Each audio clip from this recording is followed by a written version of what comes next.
Welcome, everyone. I'm Don Schreiber, and this is Clearing the Air, a four-part conversation series on air pollution from oil and gas production here in New Mexico and how it impacts us as New Mexicans and our climate.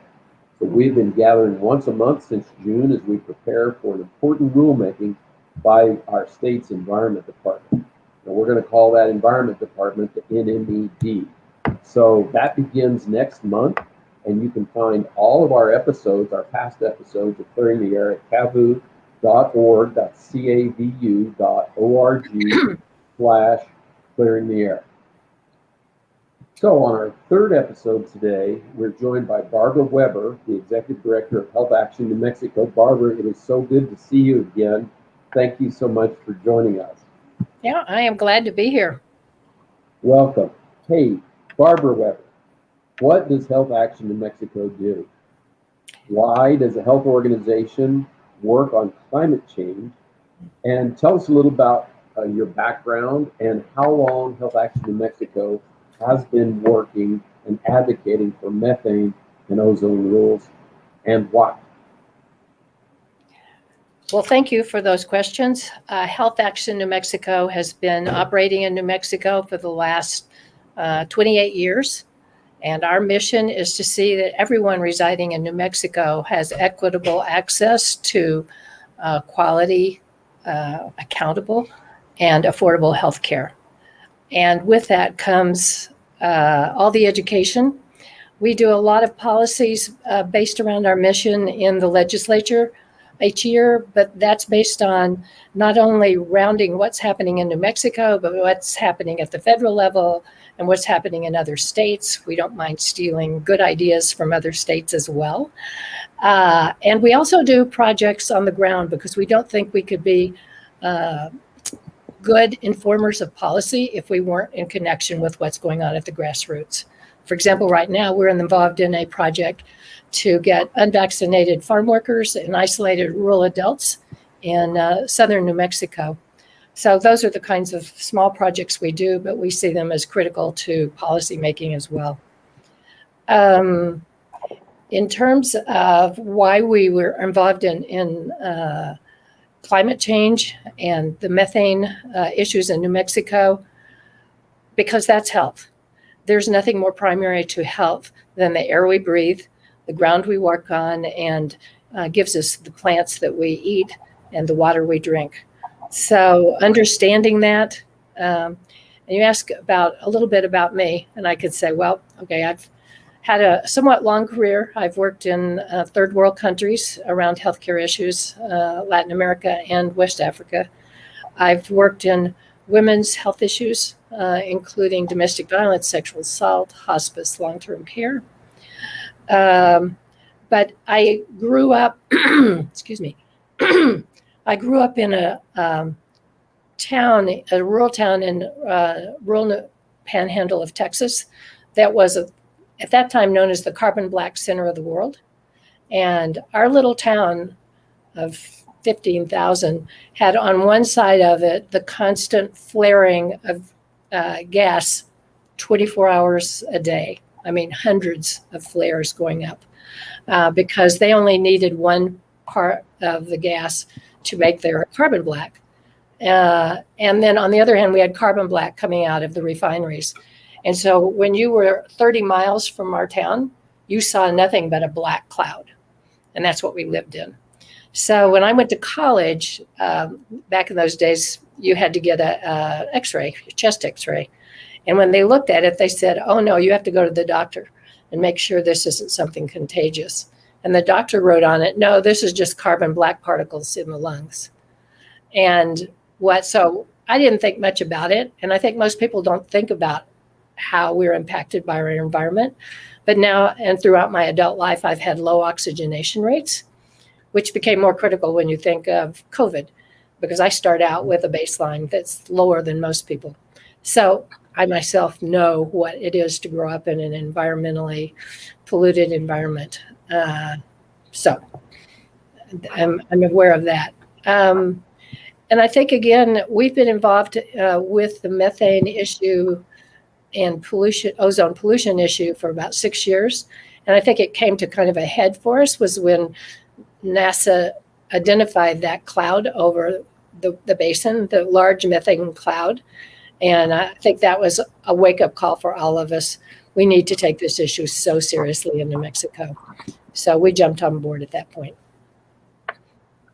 Yeah, gosh, what a history. Why be involved in methane? Because it's health.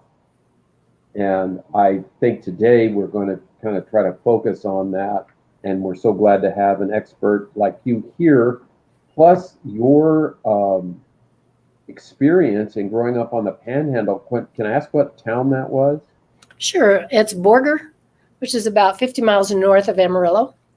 Right. So east of New Mexico. Yes. Yes. So I spent a lot of my childhood in New Mexico and between the two. So know both worlds well. Okay. Well, it's unfortunate to say those carbon black plants are still running. Oh, yeah. So, and then your experience growing up there as a child might have compromised your health going forward for the rest of your life. Did I hear you say that correctly? Absolutely. And I can tell a lot of stories. Black lung disease is prominent in the community I was. A lot of people have lost their parents to it. Some people just from washing the clothes of people who had it have also been affected. So it's very powerful. But as I say, growing up, you didn't think about it. And I think that's true for a lot of people. We think of health and we think of getting our shots at the doctors or having a surgery, but we're not stopping to think holistically about what really impacts our health. Why is there so much cancer in our society? Not what the treatments are, those are important, but why do we have so much cancer, et cetera, et cetera. Yeah, my parallel experience is growing up in Farmington, New Mexico, which is the second largest natural gas producer, the San Juan Basin. Farmington's kind of at the center of that, historically in the continental United States. And I refer to it as a goldfish bowl of fossil fuel. You just grew up in it. You saw the flares everywhere. The processing plants didn't want certain parts of the gas chemistry that was coming out of there, so they just flared it off. And a giant plant in Librook, New Mexico, Southern Union still has it there. And they ran it for my whole life as a childhood, driving back and forth to Albuquerque. You could see it for miles and miles and miles and miles, just ran all the time. So unfortunately, I think that's impacted all of us here around oil and gas issues. We're talking about the emissions. And Barbara, thank you so much for being with us here today. I wonder, have you all heard about, I'm talking to viewers as well as you, Barbara, here about the IPCC report that's now just out, a code red for humanity. So we need to take action on climate now.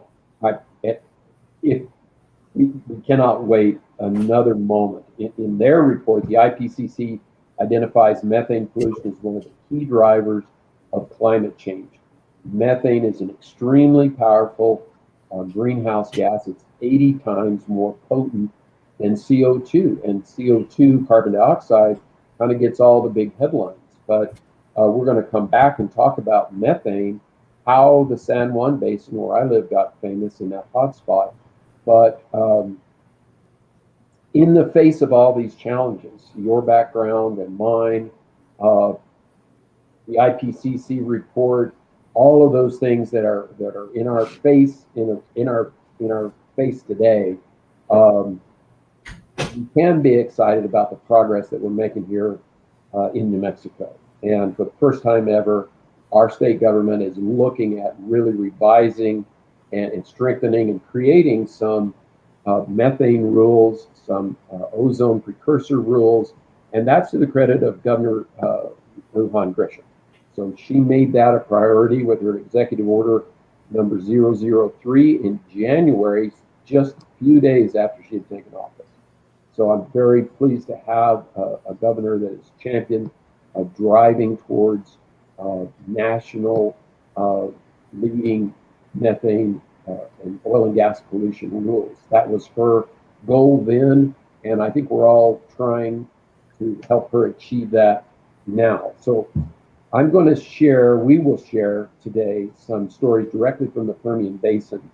And that is the most active uh, oil field in the United States today. It's also the most polluting and in the country. And we want you to hear some stories of people that live down there and how they're impacted. And we've got a couple of videos of that.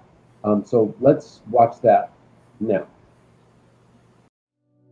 My name is Nick King. I'm the pastor at the Carlsbad Mennonite Church here. Reducing methane emission in New Mexico is important to me because it's, first of all, an issue of survival, life and death, that we only have a certain amount of time before the pollution in the air will cause climate change to come and heat and make this even more unsustainable. Secondly, it's a matter of health, that for a lot of people, breathing is more difficult because of this stuff that is put into the air. Third, it's a financial thing. We're wasting resources that could be sold. Fourth, it's the right thing to do. This is God's creation, and we need to be all aware of dumping stuff into the air is just as bad as dumping stuff into the river or beside the road. That we need to take care of God's creation. This is a gift of God that we can use and enjoy, but we need to take care of it for the long term.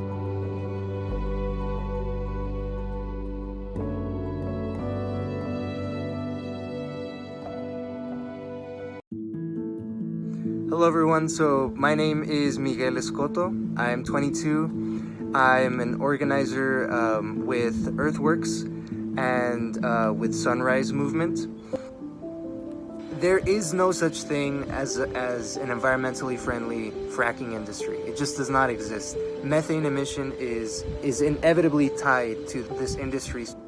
I think it's very admirable and very necessary for the state of New Mexico to attempt to implement very progressive fracking regulations.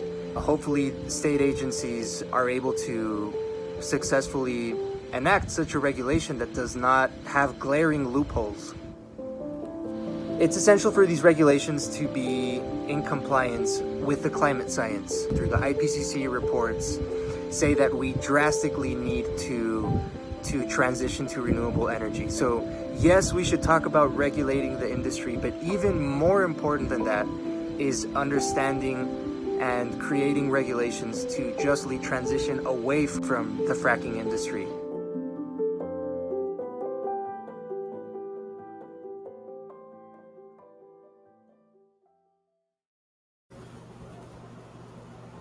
Wow, that Permian Basin, what those people are having to go through down there, Miguel and Nick representing on behalf of all that are in the Permian Basin. That's very hard to hear and to know what they've been going through and what they're dealing with. Barbara, what are your thoughts after listening to Nick and to Miguel? I think I had a couple of thoughts. One is that you had a young person who was very knowledgeable about the issue and was taking a position and working on it, but also not just on mitigating and looking at the fossil fuel industry, but also thinking about the future and what had to transition to really get us away from that. So I think looking at that long-term view, which isn't such a long-term view now, but has to happen. And I think also hearing Nick talk about the stewardship we have of the planet.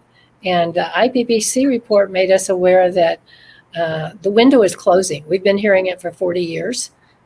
We've had the science telling us what was going to happen. Now it's happening.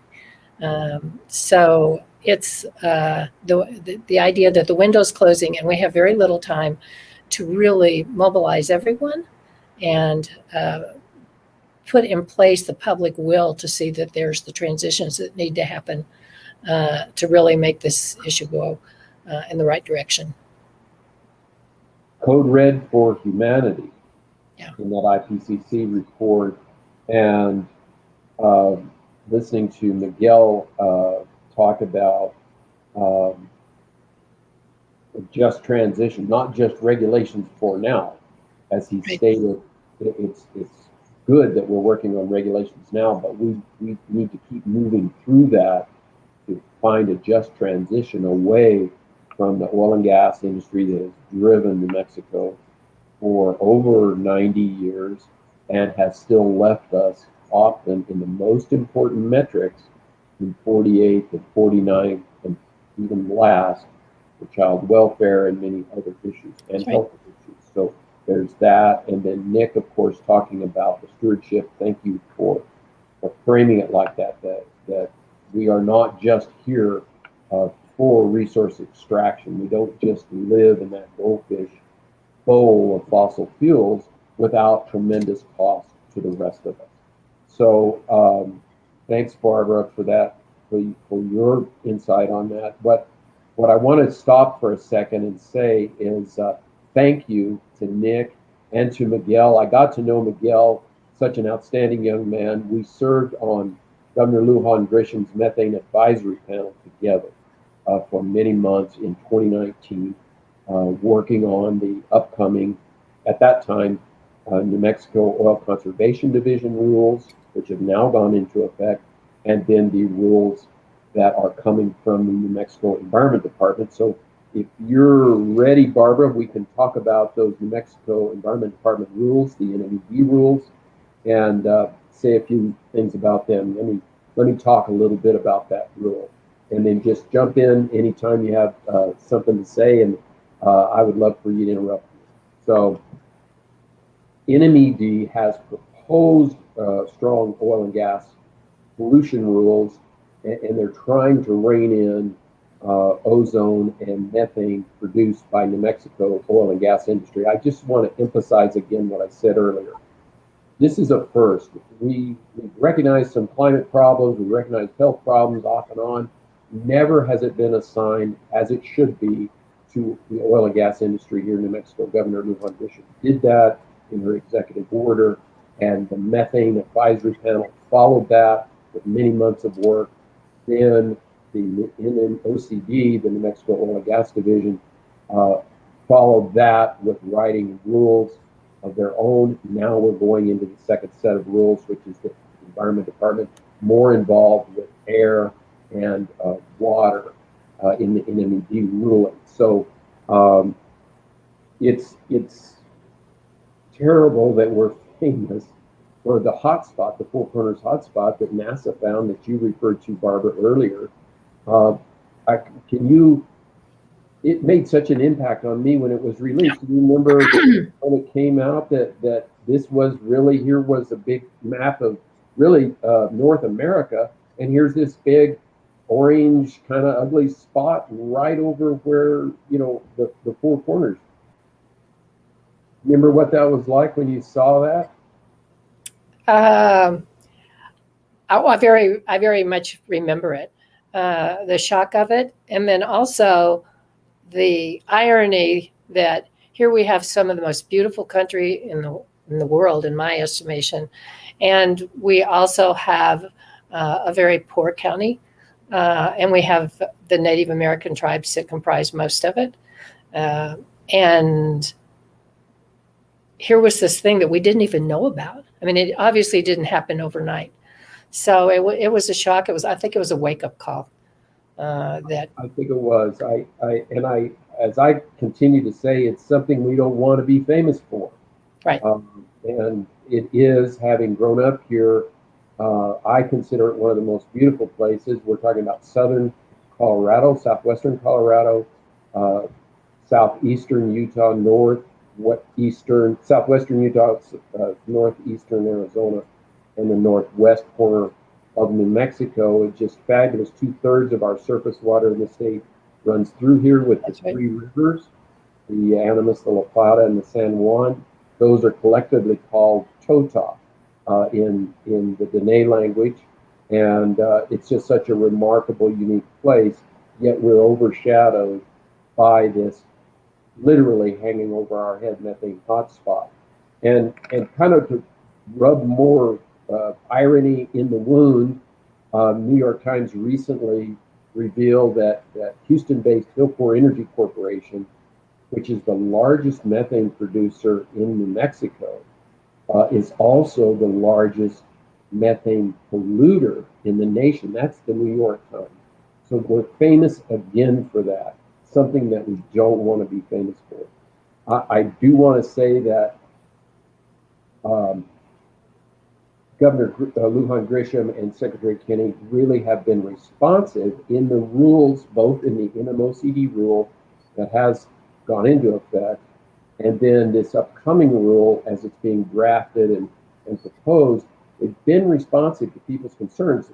The loophole that was so terrible, called the stripper loophole, no production wells, that had been exempted in the proposed regulation, that the department and the administration responded to the outcry from nonprofits, experts like yourself, also individual citizens voicing their terrible concern over the stripper exemption, because it exempted in the range of 90% of the wells. Even though they were small producing, it just makes sense that if there's a lot of little polluters, that adds up to one great big bunch of pollution. So they've taken that out, and we need to, keep that in mind and compliment them for that. And that they have continually improved the rules, both NMOCD and the NMED rule as it's proposed. But there are still targeted areas that must be improved if we're going to have help the governor achieve her goal of being a nation-leading state in terms of controlling methane and ozone precursors. So let's talk about those regulations here today, and talk about how we can better protect our health with stronger regulations. So the Environmental Improvement Board, they will hear, like a court, the rules that the NMED proposes. And that's going to happen this fall, so get ready. I'm going to give you a date. I want you to save it to the watchers and listeners today.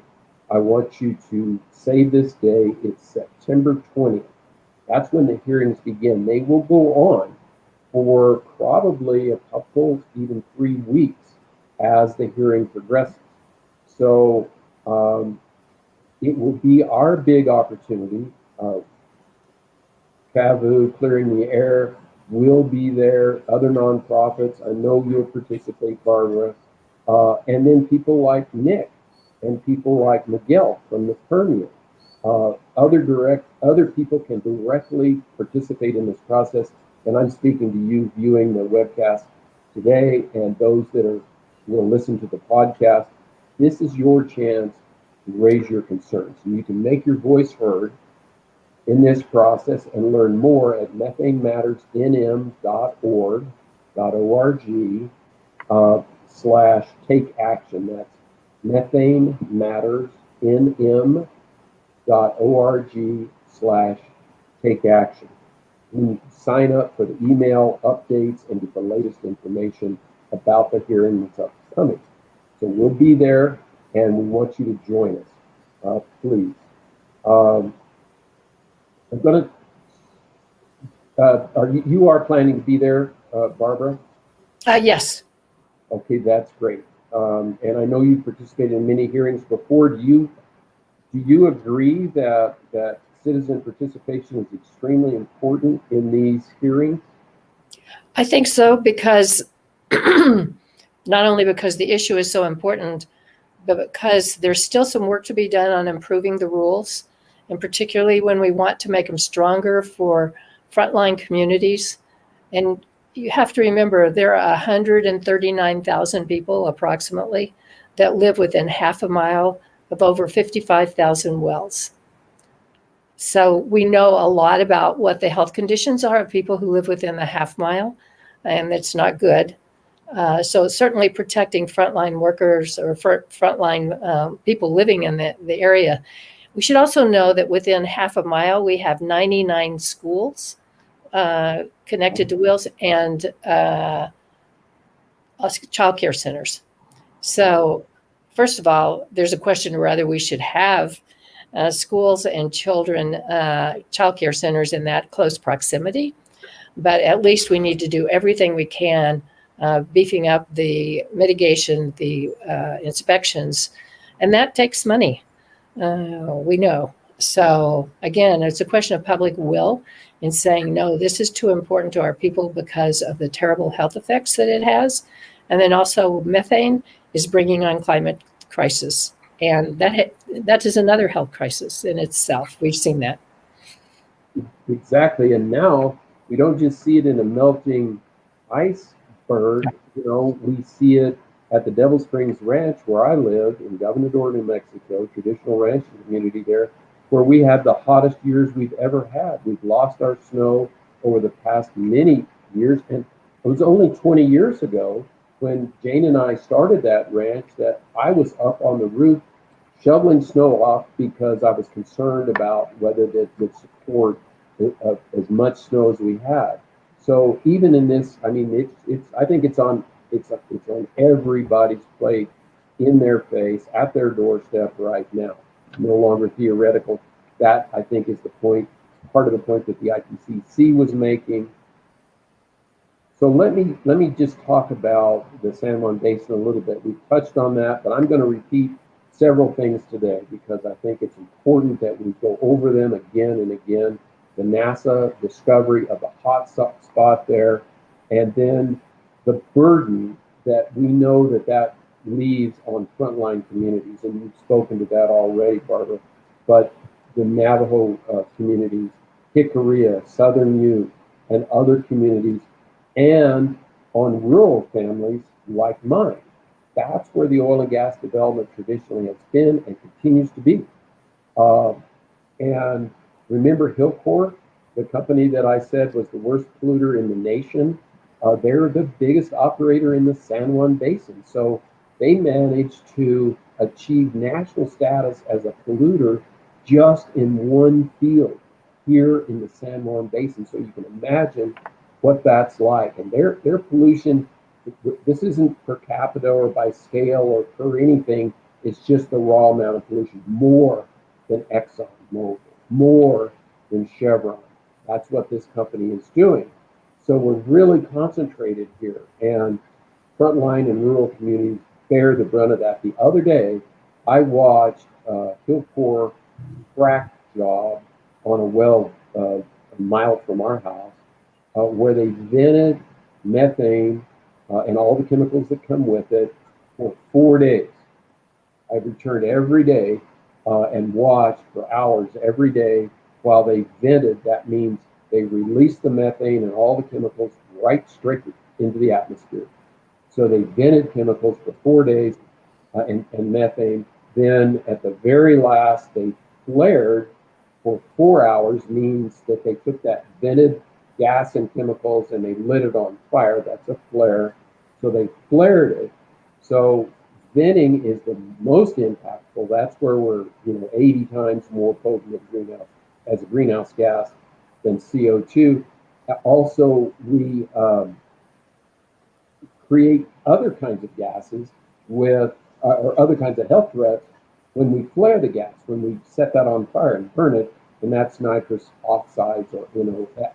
I'm going to come back to that, but I would just like to say that Health Action New Mexico is a critical link in here, dealing with what these health threats are.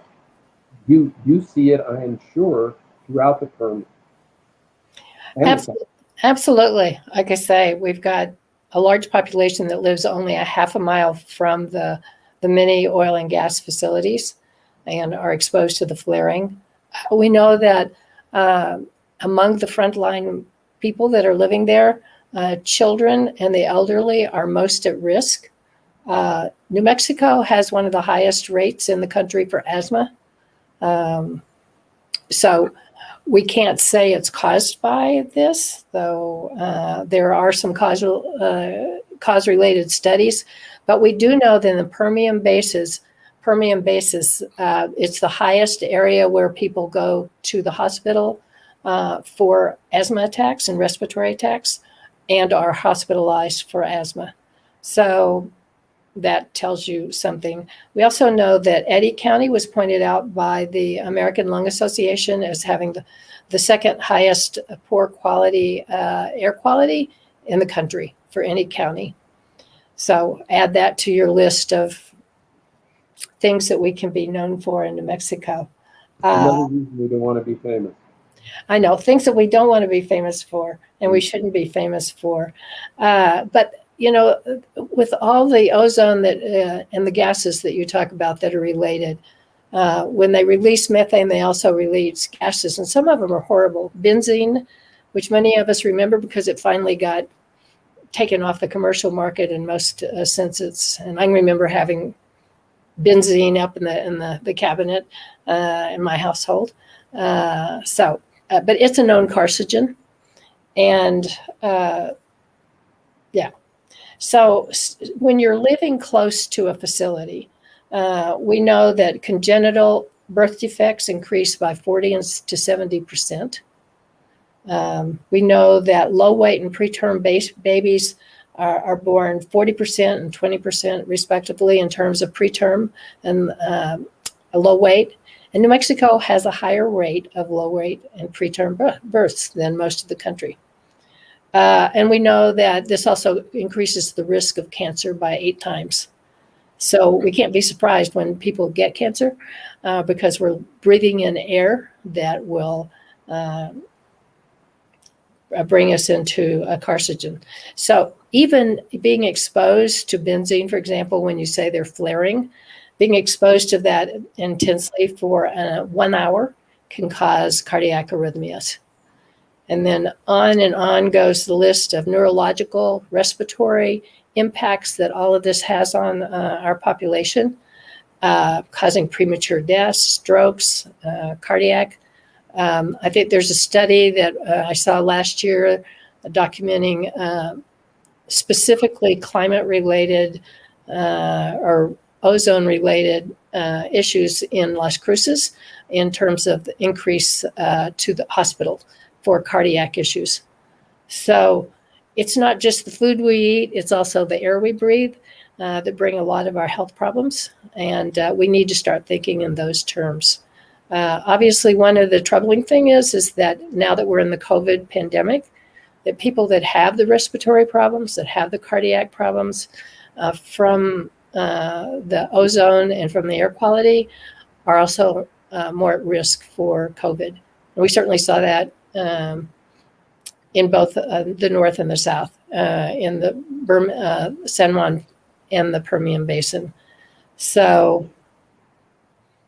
Yes, I would like, if you'll allow me, I would like to back up. I hate hearing these terrible things that's happening and what we're not happy to be famous for, Barbara, but can you connect for, say, just for me, and maybe our listeners and watchers are interested as well, but for me, can you connect how that methane, that CH4 molecule that's now in the air, or the benzene, the toluene, how that, or the smog, how does that trigger or set up, precondition people for health problems? Can you get us a little deeper into the medical part of that?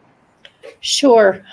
When you have the methane going into the air, and but with it are released something called volatile organic compounds. We don't have to remember that. It's just that they're very toxic gases that are being released as well.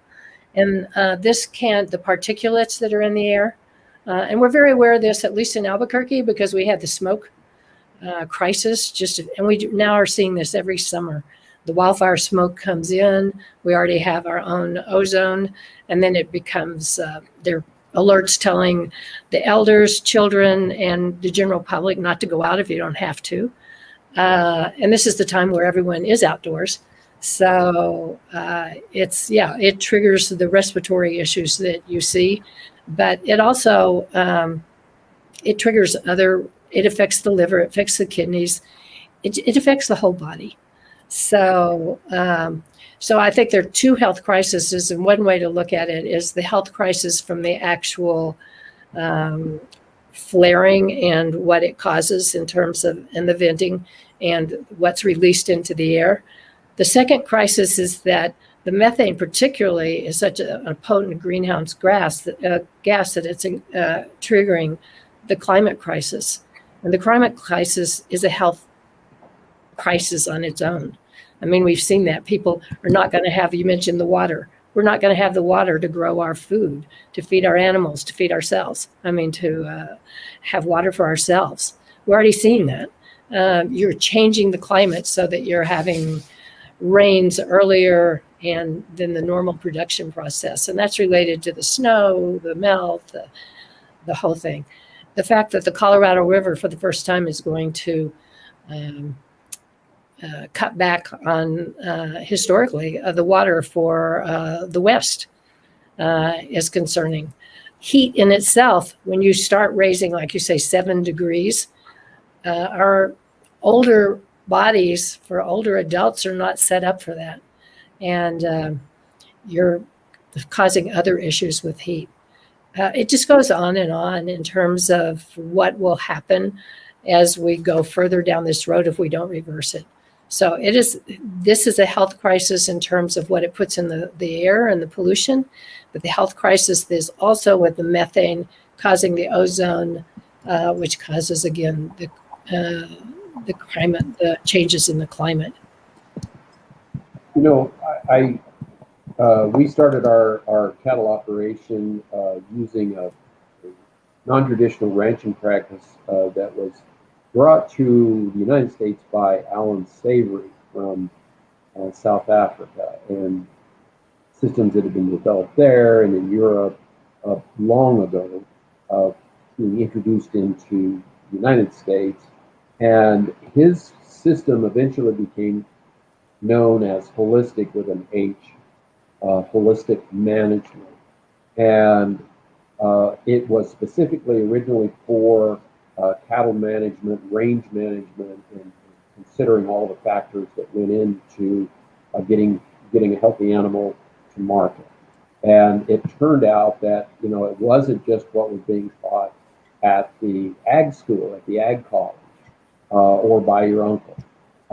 It involved so many other inputs regarding particularly the health of the grassland, the pasture, and everything that affected it, like the political policies, the grazing periods that the BLM would set up, the Bureau of Land Management, for leased lands, and what he would say was all stakeholders, that there was no solution possible without involving all stakeholders. And that eventually became a bigger train of study, and it turned out it applied to everything, not just raising cattle. So what you're talking about is that with methane, with the other host of deadly, toxic, and certainly harmful chemicals that come out with it, it is a whole host it's a holistic problem, but not just for the person that's on that well location or lives nearby, as many of our frontline communities do, but as well with our climate in general. We're having an effect worldwide. These pollution events, this amount of pollution being released into Mexico by the oil companies is having an effect in the world. And that's another thing I don't want to be famous for. So some things we don't want to be famous for, I guess, is what we're covering today.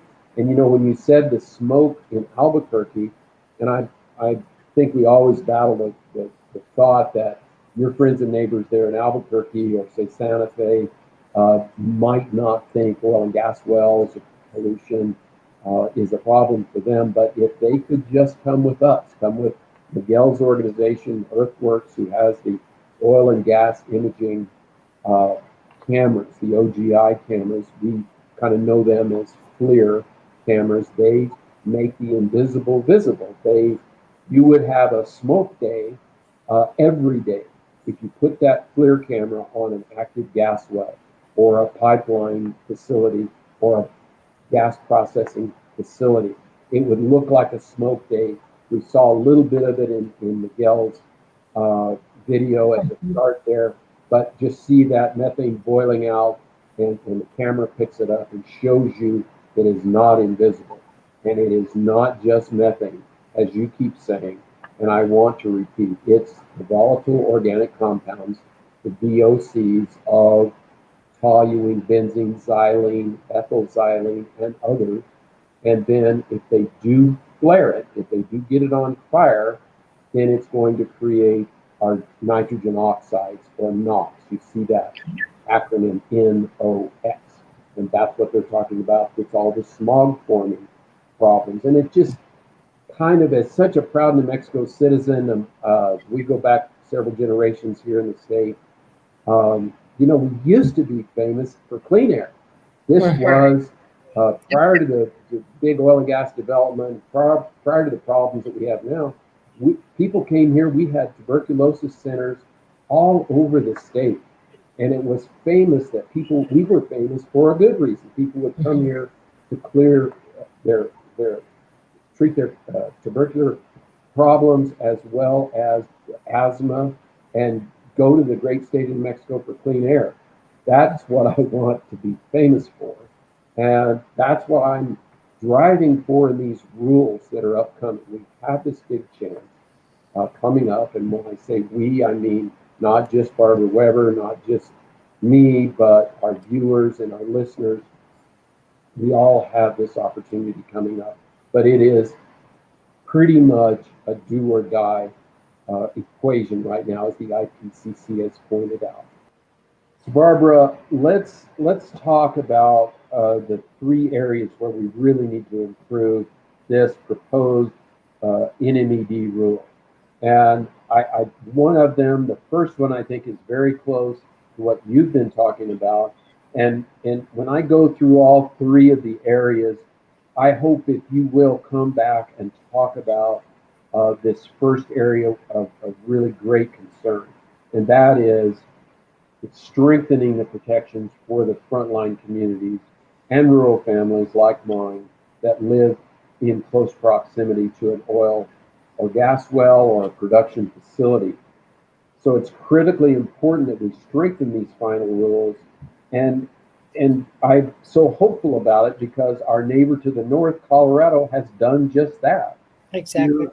Here in this very first one, where you were talking about the disproportionate impact on children, communities of color, the various health impacts and the climate impacts, but especially in this rule that we want to have additional inspections and an additional level of care for those families, for those communities who, through no choice of their own, live next to something presents great danger to them. And what I say about that is that oil and gas brings that pollution not just to their doorstep, but to their face. And it's unavoidable. So for most of New Mexico and the West, much of the West, the federal government owns the minerals and much of the surface, and the landowner, believe it or not, has no say in where that oil and gas facility is going to go, and they are simply the victim of having lived where they've lived, maybe for millennia, certainly for generations, and that's where we need the protections that Colorado now offers to those living within proximity of oil and gas wells. I'm going to go ahead and repeat a couple things that are important to me. I just want to say methane never comes out of the ground by itself. It comes out with a host of toxic and deadly, certainly harmful chemicals. Those are the VOCs, volatile organic compounds that you talked about. If we burn them, then that's the NOx, the nitrogen oxides. So think of that, if you will, near your home. I have 33 wells that are within a mile of my home. 23 of those wells are within a half a mile or less of my home.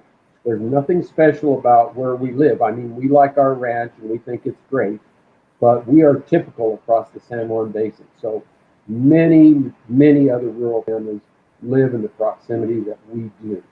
So it's in our face every day. We cannot move on that ranch without encountering oil and gas and what is called AVO, the audio, visual, and olfactory evidence that there are threats to our health there. We can hear it, audio, we can hear the gas venting.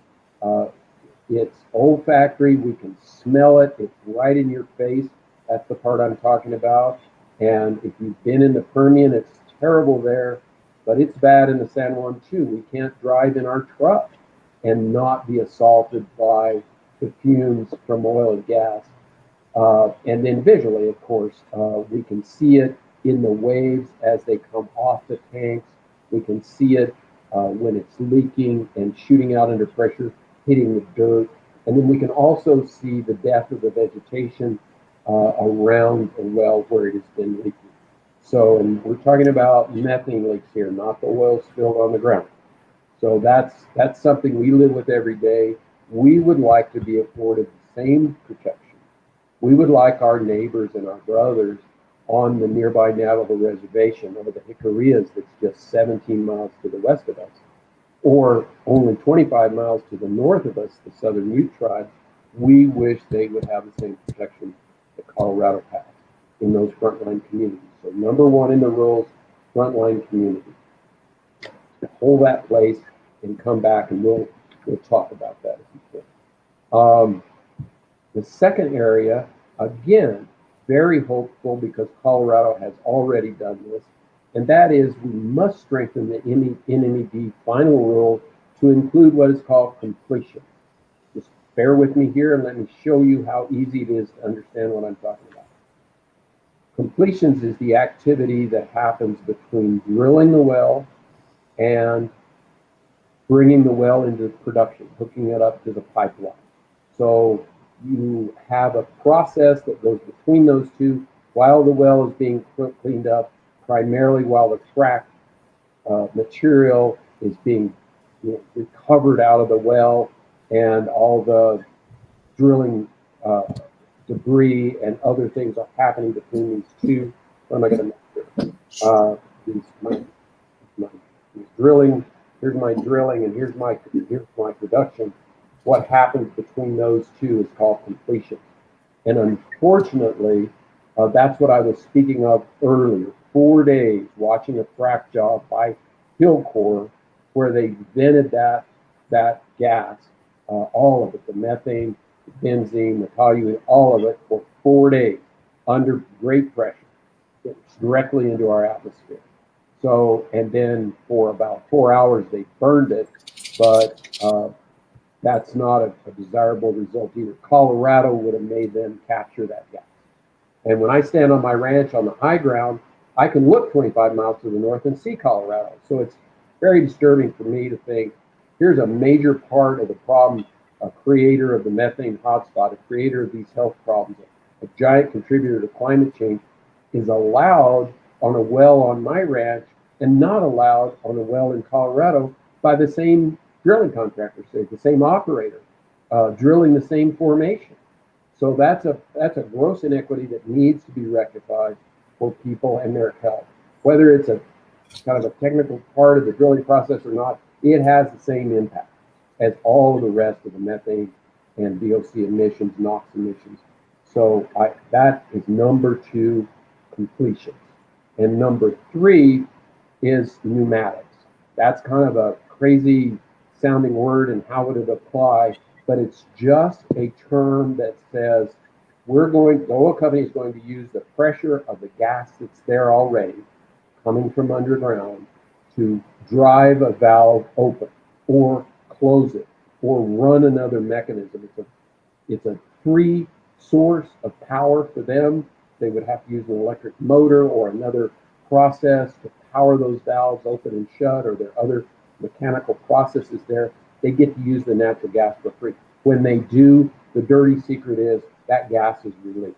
It's emitted. It's never captured, and it can't be filtered. So there is this constant use of this free power to open and close valves, save them, money or sending labor out to do the job. There are many other alternatives for this. It could be in use now, and it is a part of the Colorado rule. So again, Colorado is beating us in this rule. Pneumatics, again, I know it sounds a little bit wonky, but listen to this. Pneumatics is the second largest contributor to methane emissions. So this routine part of oil and gas operations is something that is very harmful to us.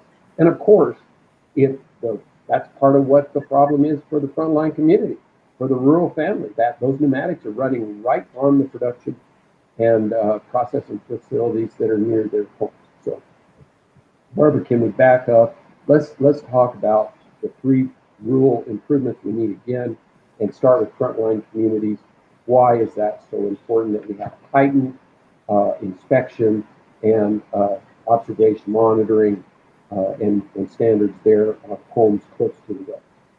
What is important for the frontline communities is they have we mitigate the risk that they are exposed to, because we know it causes major health problems. There's been a lot of studies, particularly within half a mile, and we're talking about 150,000 people in New Mexico who live within 150 miles of our 55,000 wells. So what the exciting thing is that there's technology, and sometimes oil and gas is going to be looking at their stakeholders and the profits they make for their stakeholders. The government of New Mexico has to be looking for the health of their citizens. So, the government of New Mexico will pay for this in health cost down the line. So it's not like that we're spending money that we aren't going to spend anyway. The other is that seeing that Colorado has done some of these things, we now have data. Oil and gas sometimes raises the issue that this will hurt their business. And we now know that since Colorado has put similar things into place, that has not been true. We have data to look at that.